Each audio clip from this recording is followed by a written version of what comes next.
Hello friends, this is Shruti. Welcome to my YouTube channel Shri Shiksha Academy.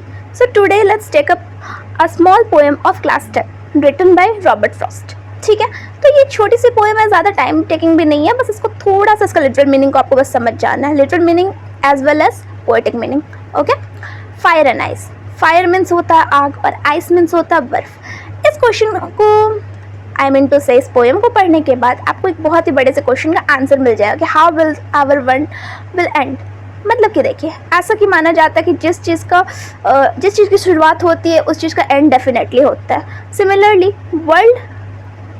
अगर world का starting हुआ तो world का भी एंड डेफिनेट होगा. ओके, तो अब वर्ल्ड एंड होगा तो उसका रीज़न क्या होगा? ठीक है, सम से the world will end in fire, some से इन आइस. कुछ लोग का मानना है कि जो हमारी जो वर्ल्ड का जो एंड है वो फायर से होगा, वो आग से होगा. सम से इन आइस, कुछ बोलते हैं कि आइस के थ्रू होगा. तो क्या इसका मतलब ये है क्या फायर का मतलब कि पूरा आग से जला के दुनिया ख़त्म कर दो? ऐसा तो नहीं हो सकता. या फिर पूरा बर्फ़ को पूरा दम ठंडा करके वर्ल्ड को कंप्लीट डिस्ट्रक्ट कर दो. तो क्या वैसे भी होगा? नहीं. तो क्या है, क्या मतलब है आपका फायर का, क्या मतलब है आपका आइस का? फायर एक तरह से सिंबल है. फायर किस चीज़ का सिंबल है? हमारे डिज़ायर का, हमारी इच्छा का, हमारे पैशन का, हमारे लव का, ये सब का हमारा जो सिंबॉलिक एक्सप्रेशन है वो फायर है. ठीक है, और आइस बेसिकली एक सिंबल है हमारे हेट्रेड का, हमारे अंदर की जो मन में होती है ना दुश्मनी किसी को लेकर, उसके लिए है. तो अब मैं इसको आपके ऊपर छोड़ती हूँ सबसे पहले, बाद में चैप्टर में तो देख ही लेंगे वो क्या छोड़ता है. ठीक है, कि जो हमारा वर्ल्ड है वो किससे ख़त्म हो सकता है? हमारी इच्छाओं से, हमारे डिज़ायर से, या फिर हमारे दुश्मनी से, आपसी दुश्मनी से. Okay, from what I have tested of desire I hold with those who favour fire. मतलब ये जो पोएट है वो दोनों चीज़ का टेस्ट किए हुए अपने लाइफ में. हम लोग भी देखा जाए तो सब कुछ टेस्ट किए हुए. धीरे धीरे हमारी लाइफ जो बढ़ रही है तो हमने फायर को भी टेस्ट किया और आइस को भी टेस्ट किया है.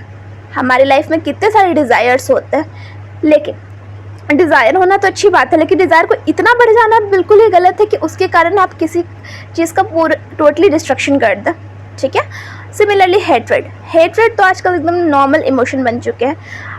कोई किसी के बारे में अच्छा सोचता ही नहीं है, सब एक दूसरे से पता नहीं किस बात को लेकर हेट्रेड में जी रहे हैं.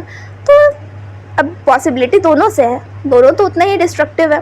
Okay, but if it had to perish twice, I think I know enough of hate to say that for destruction ice is also great and would suffice.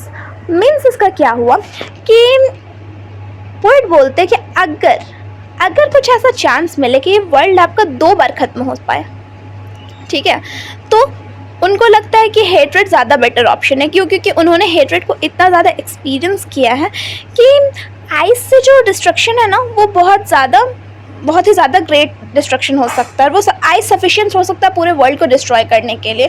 Basically मेरे फेवर में तो आइस एंड फायर दोनों क्या है, दोनों equally important नहीं बोलेंगे, equally destructive है.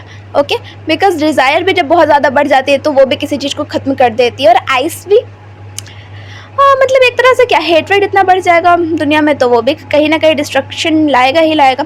तो अब मैं आप पे छोड़ती हूँ कि आपको क्या लगता है कि आइस ज़्यादा डिस्ट्रक्टिव है या फिर फायर, और वर्ल्ड किससे ख़त्म हो सकता है?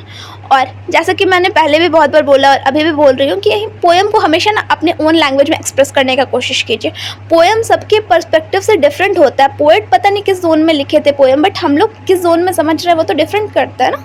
तो आपका आंसर्स कोई रॉन्ग नहीं होगा, बस आपको ये इस बात का ख्याल रखना है कि यस कि आप अच्छे से अपने इमोशंस को एक्सप्रेस कर पाए. Okay, so that's it for today. Thank you so very much.